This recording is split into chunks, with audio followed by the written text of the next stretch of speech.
Hi, good afternoon, and welcome to what I thought would be an interesting collection of what I'm calling cozy fireside chats.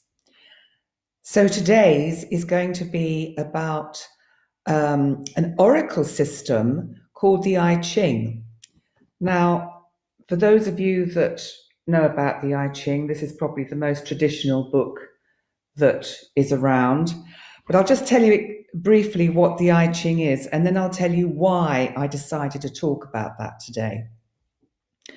The I Ching, or Book of Changes, is at least 5,000 years old. It's a book of oracles containing the whole of human experience, and it's been used for divination and a method of exploring the unconscious through the symbolism of its hexagrams, and I'll explain what they are. We are guided towards the solution of difficult problems and life situations.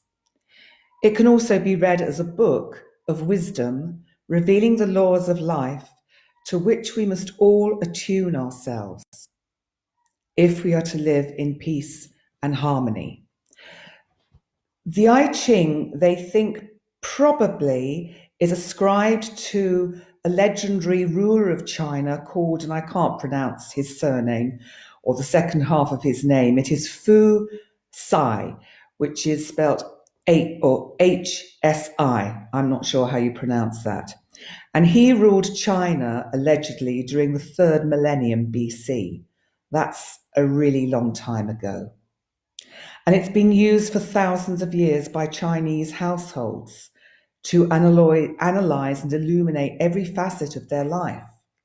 So, what is the I Ching?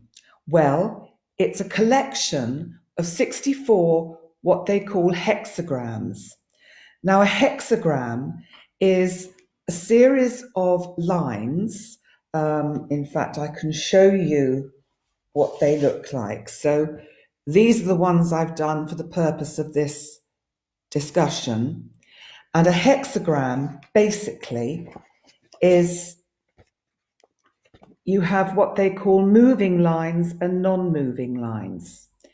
And the yin lines, which are, just make sure I'm right, yes, these, the ones with a break in them, they are what they call the feminine. So that is the yin, and you're familiar with that, with yin and yang. And the straight lines are yang lines, and they are masculine, because the feminine with the break in it is receiving or receptive, and the yang line, the masculine, is penetrating. So why did I decide to do this? Well, I decided in the current climate with the COVID-19 crisis that it might be really interesting. I haven't looked at the I Ching for a very long time, but I thought, why don't I cast a hexagram for this virus? So I actually ended up doing two, and I'm going to tell you a little bit about both. But I'm also going to tell you that once you have this information, if you want to, you can Google it and you'll find a longer and sort of more symbolic meaning on the internet that you can, of course, have a look at your leisure. But the first question I asked was, what can we do about COVID-19? So I asked that, in fact, on, when was it? The 26th, which is 2 days ago, if my maths is right. And the answer which I found always with the I Ching was incredibly interesting and seemed incredibly appropriate. Now, the way you cast these hexagrams is they used to use, and maybe they still do, but I have no idea how you do it, they used sticks. And so you would throw the sticks, you would concentrate on your question, and you would build up this hexagram. Okay. The easier way to do it is to have 3 coins. And for instance, tails, you would assign with the number 2, and heads with the number 3. And then you cast them 6 times, and you add up what they add up to. So, for example, you might have a 2 plus 2 plus 3, or a 3 plus 3 plus 2, or maybe a 3 plus 3 plus 3, for example. Now, when you get an exact number like 3 plus 3 plus 3, or 2 plus 2 plus 2, they become moving lines. One is a moving yin line, and one is a moving yang line. So, without getting too bogged down in how to actually cast it, because as I said, if you Google it, you will find out how to do it, and you can do it for yourself with 3 coins, really interesting. And they seem to go very deep. So the first one, this top one, this was the one I asked for, what can we do about COVID-19? And I'm going to read you a little bit of the interpretation. First of all, the word that was attributed to this particular hexagram, number 32, is continuing. Or maybe a modern interpretation of that would be the word enduring. And what they have is, you have an above and a below. And the above in this hexagram is Chen, and the below is Sun. And it is number 32 of the 64 hexagrams. And also, when I cast it, we had one moving yin line. That means it's a moving female line. Now, the good thing about having a moving line in the I Ching is that it means things are changing and things will change. When there's no changing lines, whether it's masculine or feminine, it can mean things are going to take much longer. You'll be glad to know that in both the ones I did, there were moving lines. So that's good news to start with. So let me tell you a little bit about enduring, because it's really about, the description here talks about it's a time for traditions. It's a time for enduring the difficulties of the time. It talks about it in terms of when we examine the continuance of things, the natural tendencies of heaven and earth can be seen. Herein lies the secret of eternity. And it goes on to talk about what happens in business and political affairs. And it suggests that if you pay particular attention to the support of policies that have proved themselves useful in the past, that is the better way, that this is not the time to change methods of operation just for the sake of change. Instead, it is a time to make the methods that were working work with new ways of thought, and that success comes through continuing or enduring the movement towards long-standing objectives. I mean, I'm going to let you draw your own conclusions as to what this means for you. But it also goes on to talk about what happens in personal relationships. And of course, we know that isolation and the bandied word around lockdown can be very stressful on personal relationships. And so I think if you see it as a time to work on those personal relationships, understand them, accept that they will go through peaks and troughs, work with it, endure it and find solutions. And it is a wonderful chance for relationships to really develop and grow and become much more of what they could have been before or would have been before. So the next thing I come to before I finish this particular one, this is a very brief look at number 32, enduring, is that what we had was, we had a moving yin line, so that's a moving feminine line in what they call the fifth. Now the fifth line, because they go from the bottom up, so you get 1, 2, 3, 4, 5, 6 all the way up. So the moving yin line is actually up here, which looks like second down to us, but it's actually the fifth line. And I thought this was really, really quite interesting. It said, actually, there were two. I just realized there were two. We also had a moving yang line. So I'll read the moving yin line first, which is, when you are seeking earthly things, apply earthly methods. When your goals are lofty and ambitious, your methods must be inventive and daring.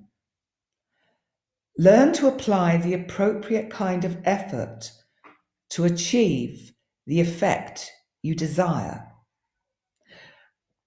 This takes some thinking about, and it may be that if you're enjoying this particular discussion that I'm giving today, you may want to watch and stop it at different bits to hear the parts of it that perhaps you find interesting or appropriate or want to think about a bit more.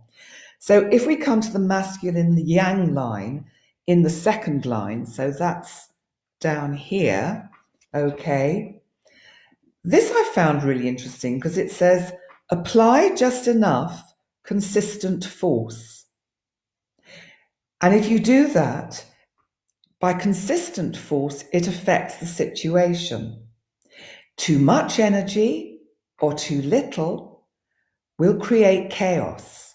I think if you think about this in terms of what we're all experiencing, I find it fascinating. And it says, avoid extremes in your actions. Okay, so that was the first one. And that one was the one I did about what can we, meaning collectively, do about COVID-19? And I think that's pretty self-explanatory. The next one, so bearing in mind that one was number 32, the next one, I asked the question, is this a transformational opportunity for our planet? And so that was cast today, the 28th of March, 2020. Now, very interestingly, it was the next number 33. Now, I thought, wow, well, that's extraordinary. And this is also, and I am going to read a little bit more of this one because I think it's really important to appreciate and just understand this one. This one is actually called CHING. If my Chinese pronunciation is good, any Chinese people watching, please correct me. And it means in English, retreat.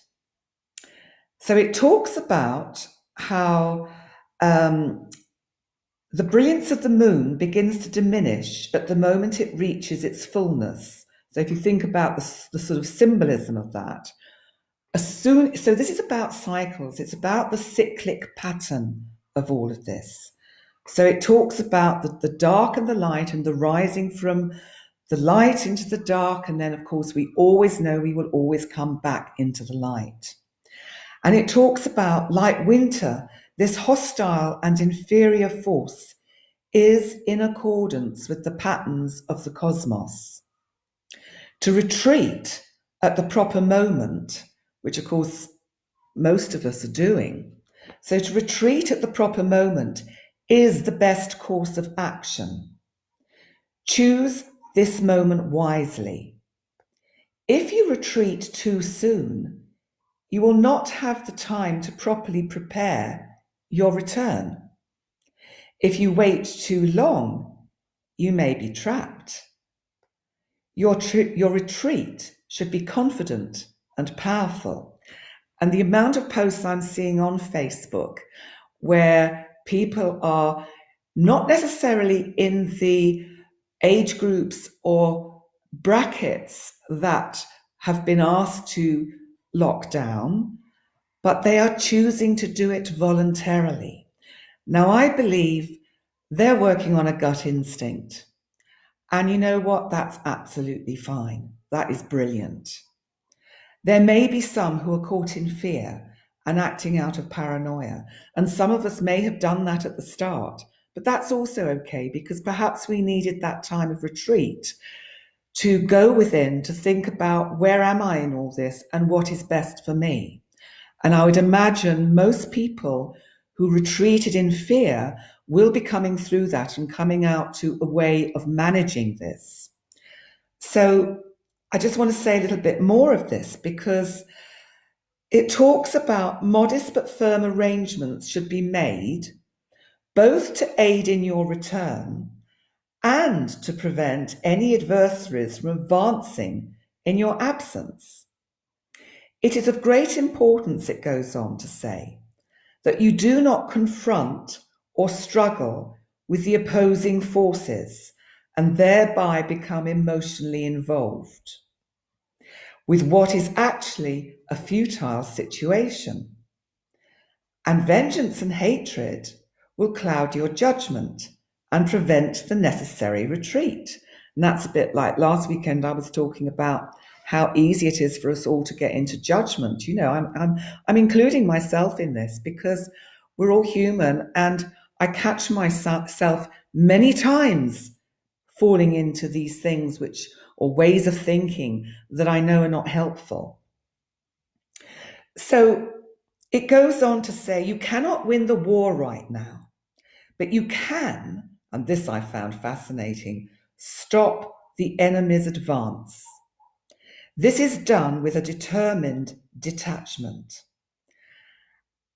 Become self-sufficient, withdraw intellectually and emotionally. It says a detached retreat will give you the opportunity later for advancement. It talks about also relationships and that you may have to retreat, and I found this fascinating, en masse from the forces around you. And of course, that absolutely epitomizes the isolation we're having to do. And it goes on to say, but retreat and look inward for satisfaction. And it does talk about how you may now be suffering from an inner conflict based upon the misalignment of your ideals and the reality. If such is the case, it is time to retreat and take a longer look. Do not abandon your principles, but do withdraw from situations and attitudes that create conflict. Continuing in inner conflict will result in stress that is unhealthy for both mind and body. And I think a lot of us are becoming aware that if we allow ourselves to get drawn into, as I've talked before, about too much news, too much debating on Facebook, too much judgment, it fires us up, it gets us anxious, angry, stressed, and that actually this retreating is on many levels that we need to do this. It doesn't mean not being informed. On the contrary, keep yourself informed because you're preparing yourself for when the retreat ends. And finally, when I cast this for us, I had a moving yang line. So that's a straight one across. That's a masculine line in the fifth line. And this is a really lovely way to end this particular discussion because it says, make your retreat friendly but firm. Do not be drawn into intellectual or irrelevant discussions or considerations concerning your decision. A persevering withdrawal brings good fortune. And on that note, I shall leave you to have a pleasant afternoon, a pleasant evening. Remember, the clocks go forward tonight. Whether that's a good thing or a bad thing, who knows? But they do. And next week, I will be doing, hopefully, more on cognitive therapy and how to cope with anxieties and fears. And that'll just be 3 times a week. So thank you so much once again for your comments. Hi, Daniela, Georgina. I know Jan Cullen was watching just then. Thank you so much. And I really appreciate all the lovely comments that you're sending me with helpful suggestions, helpful constructive comments. It's just brilliant. Thank you. And if just one person is gaining something good from this, then I've done my job. So, hi, Daniela. Ciao. I'll see you soon. So, thanks ever so much. And God bless you all. Thank you. Goodbye.